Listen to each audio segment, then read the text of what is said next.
আসসালামু আলাইকুম। আমাকে অনেকেই বলেন যে ভাই, কম খরচে মালদ্বীপে যাওয়ার উপায় কী এবং দালাল থেকে কিভাবে বাঁচব।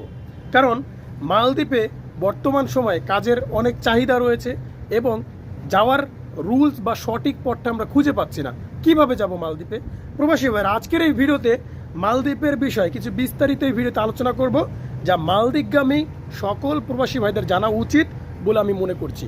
তো প্রবাসী ভাইরা, আজকের এই ভিডিওতে থাকছে মালদ্বীপে আপনি কম খরচে কিভাবে যাবেন, যাওয়ার উপায়টা কি, এবং দালাল থেকে কিভাবে বাঁচবেন, এবং আপনি কত টাকা স্যালারি পাবেন বা বর্তমান সময়ে মালদ্বীপে কতটা সুযোগ সুবিধা রয়েছে, সেই বিষয় নিয়ে আজকের এই ভিডিওতে আলোচনা করব। তো প্রবাসী ভাইরা, ভিডিওটি দেখতে থাকুন এবং মালদ্বীপ সংক্রান্ত যে কোনো ভিডিও পেতে চ্যানেলটি সাবস্ক্রাইব করে আমার সাথে থাকুন।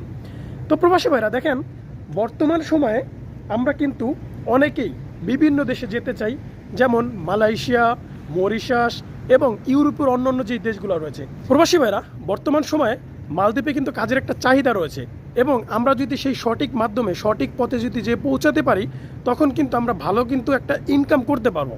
দেখেন, এক নম্বর হচ্ছে মালদ্বীপে আপনি কিভাবে যাবেন। আপনার পথ, তিনটা পথ খোলা রয়েছে। এক হচ্ছে রিলেটিভ, 2 এজেন্সি, 3 দালাল। এখন আপনাকে নির্বাচন করতে হবে যে আপনি কোন পথে মালদ্বীপ যাবেন। আমি 2টা পথ আপনাদেরকে বেছে দেবো। এক হচ্ছে রিলেটিভ, 2 হচ্ছে আপনি এজেন্সি। এই 2টা পথে আপনি প্রতারণার সুযোগ নেই বর্তমান সময় বললে একেবারে চলে, কারণ আপনার রিলেটিভ আপনার সাথে প্রতারণা করলেও সে আপনাকে সঠিক মাধ্যমে নিয়ে দেবে।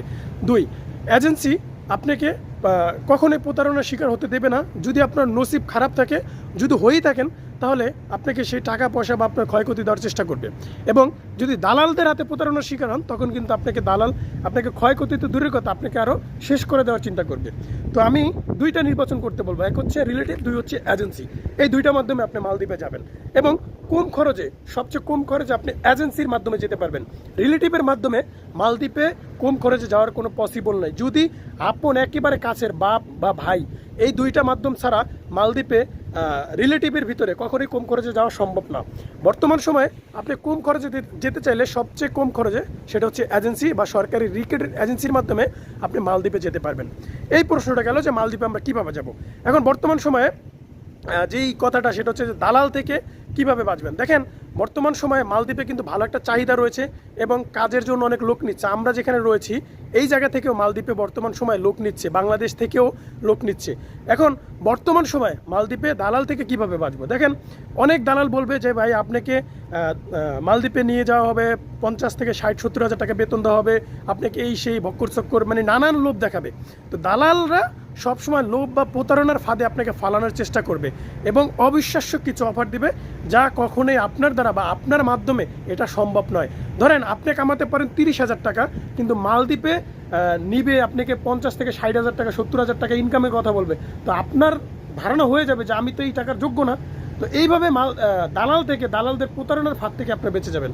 এখন কথা আসি মালদ্বীপে বর্তমান সময় কাজের সুযোগ সুবিধা এবং বেতন সম্পর্কে। দেখেন, মালদ্বীপে সবচেয়ে অদক্ষ বা লেবার, তার বেতন হচ্ছে মালদ্বীপের 17, আপনার মালদ্বীপের যেই টাকাটা রয়েছে মালদ্বীপ রুপিয়া, সেখানে আপনার 17,000, 12,000 এরকম রুপিয়া দেয় মালদ্বীপ। সেখানে অনেক সময় ডলারও ইউজ করা হয় বা ডলারও চলে, কিন্তু সবসময় ডলারটা দেয় না। মালদ্বীপের যে টাকার রেটটা বাংলাদেশের 6 টাকার মতো। তো আপনার থাকা খাওয়া দিয়ে আপনি 40-45 হাজার টাকা এরকম ফালাতে পারবেন, আপনি অদক্ষ বা আপনি লেবার হয়েও। ঠিক আছে, এর থেকে একটা বেশি টাকাও আপনি পাঠাতে পারবেন না যদি আপনি দক্ষ কাজ পারেন বা আপনার দক্ষ বিবেচনা করে আপনাকে টাকার ইনকাম বা আপনাকে বেতন বাড়ানো হবে। কিন্তু আপনি সর্বোচ্চ লেবার অবস্থায় বা অদক্ষ হিসাবে আপনি 40 থেকে 45 হাজার টাকা ইনকাম করতে পারবেন এবং আপনাকে যেই লোক বলবে যে আপনি 60-70 হাজার টাকা ইনকাম করতে পারবেন, তার থেকে 100 হাত দূরে থাকবেন। তো এই পর্যন্তই ছিল মালদ্বীপ সম্পর্কে আজকের এই ভিডিওতে। যদি ভিডিওটি ভালো লেগে থাকে তাহলে অবশ্যই লাইক করবেন, শেয়ার করে সবাইকে দেখার সুযোগ করে দিবেন। তো ভালো থাকবেন সবাই, খোদা হাফেজ।